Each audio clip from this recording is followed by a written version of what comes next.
BPSC 108 public policy and administration in India. चलिए इसी कड़ी में अब क्वेश्चन नंबर 4 पे डिस्कस करते हैं, जो ही मोस्ट इंपॉर्टेंट क्वेश्चन है, जो इग्नू के एग्जाम में आने ही वाले हैं। तो क्वेश्चन क्या है, what do you mean by decentralisation. Decentralisation से क्या आप समझते हैं? तो डिसेंट्रलाइजेशन समझने से पहले सेंट्रलाइजेशन का मतलब समझ लेते हैं। सेंट्रलाइजेशन का मतलब होता है कि सारा पावर एक के हाथों में या फिर कुछ लोगों के हाथों में दे देना, उसको बोलते हैं सेंट्रलाइजेशन। और जब ये पावर डिस्पर्स हो जाए, बहुत सारे के हाथों में चले जाए, तो उसको बोलते हैं डिसेंट्रलाइजेशन। जैसे कि समझते हैं, the process of transforming and assessing decision making authority to lower level of an organisation hierarchy. कहने का मतलब आप सारा पावर लोअर लेवल को से लेकर ऊपर लेवल तक में बीच में डिस्पर्स करते हैं, बांटते हैं, और लोअर लेवल को भी उतना ही पावर होता है जितना कि ऊपर लेवल का होता है, तो सारे मिलजुल कर काम करते हैं, उसको बोलते हैं डिसेंट्रलाइजेशन। ये एक अच्छा प्रोसेस है किसी भी सिस्टम को रन कराने का। तो इसका तीन आपका फॉर्म होते हैं। There are 3 types of decentralisation. कौन कौन से होते हैं? Deconcentration, delegation and devolution.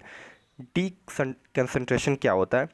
इसका मतलब सिंपली समझिए कि आप एक डीसी ऑफिस में बैठे हुए हैं, तो जो डीसी है वो आपका एडमिनिस्ट्रेटिव हेड है, उसके पास सारा रिस्पॉन्सिबिलिटी है, सारा पावर है कि कैसे वो अपने ज़िले के अंदर किसको हायर करेगा, किसको किस पोजीशन पे बैठाएगा, कहाँ से कहाँ मूव करा सकता है, कहाँ ट्रांसफ़र करा सकता है। इस सारे चीज़ का अधिकार उस एडमिनिस्ट्रेटिव हेड को है, इसलिए इसको डेलीगेशन या फिर डी कॉन्सेंट्रेशन बोला जाता है। और डेलीगेशन का मतलब क्या? सेकंड फॉर्म जो है डेलीगेशन का मतलब, आप समझ लीजिए कोई एक कंपनी में आप बैठे हुए हैं, कंपनी में जो आपका एमबीए करके आया वो जो मैनेजमेंट पद पे बैठा हुआ है, वो सारे को मैनेज करता है कि उसमें कैसे कौन एम्प्लॉई आएगा, कौन नहीं आएगा, टास्क को मैनेज करता है, किसको कौन सा टास्क दिया जाए। तो इस टाइप का जो सिस्टम है, इसको डेलीगेशन बोला जाता है। यहाँ लिखा हुआ है assessing some task to the lower level.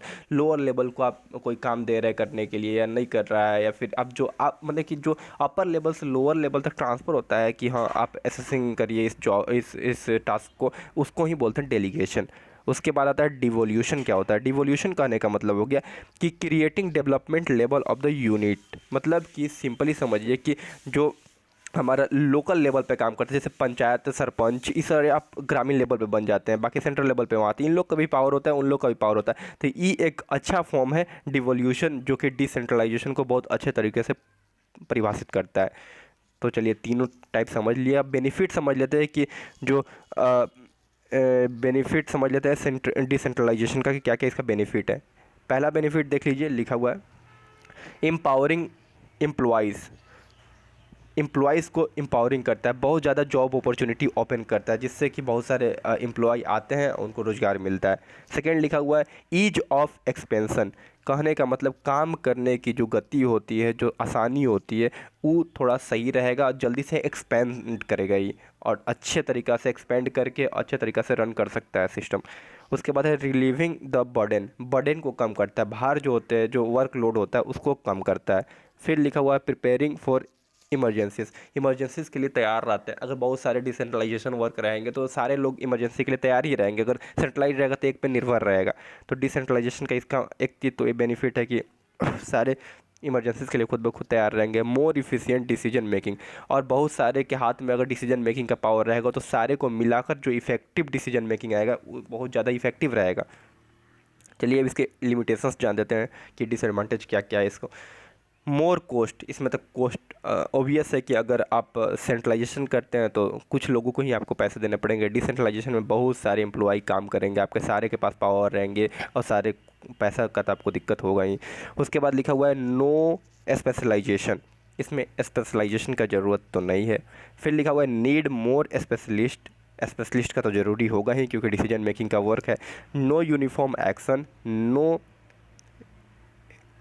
Equitable distribution of work, and लिखा हुआ है लैक ऑफ कंट्रोल और स्लो डाउन ऑपरेटिव्स। हाँ देखिए, स्लो डाउन ऑपरेशंस जो लिखा हुआ है यहाँ पे, क्योंकि अब सारे आदमी के हाथ में रहेंगे। जैसे आप देखते हैं गवर्नमेंट वर्क जो भी होता है बहुत स्लो होता है, क्योंकि डिसेंट्रलाइजेशन पावर है ना, वहाँ पे सारे लोग के पास निर्भर करता है। आप इसको फॉर्म दीजिए, फिर उसको जाएगा, फिर वहाँ जाएगा, फिर वहाँ जाएगा।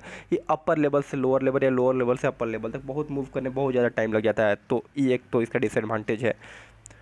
देखिए आपको पिक्चर के व्यू से यहाँ दिखा गया डिसेंट्रलाइजेशन और सेंट्रलाइजेशन में अंतर क्या है। सेंट्रलाइजेशन मतलब एक ही के पास पावर रहता है और सारे को कंट्रोल करता है। डिसेंट्रलाइजेशन के पास सारा बिखरा हुआ रहता है इधर उधर, तो ये सारे को कंट्रोल कोई करता नहीं है, खुद ब खुद ये एक सिस्टम बना हुआ है जिससे कंट्रोल होते रहते हैं।